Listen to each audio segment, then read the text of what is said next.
ফেরার পথে রাজধানীর যাত্রাবাড়ীতে ফের দুর্ঘটনার শিকার হাসনাত আব্দুল্লাহর গাড়ি।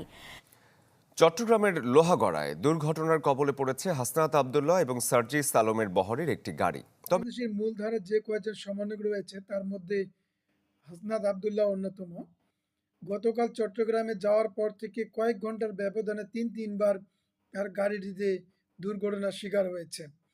তবে যতবারই শিকার হোক না কেন তাদের একটাই দাবি ছিল, সেটি হচ্ছে এর পেছনে ইন্ধনদাতা হিসেবে কাজ করছে সাবেক পদচ্যুত হওয়া আওয়ামী লীগ সরকার। প্রথম যে ট্রাকে ধাক্কাটি লেগেছে তার মাইক্রোবাসে, সে ট্রাকের মালিকও নাকি সাবেক আওয়ামী লীগের কোনো এক নেতা। এমনই এক বিস্ফোরক মন্তব্য করে নতুনভাবে সমালোচনা কিংবা আলোচনার জন্ম দিয়েছে হাসনাত আব্দুল্লাহ।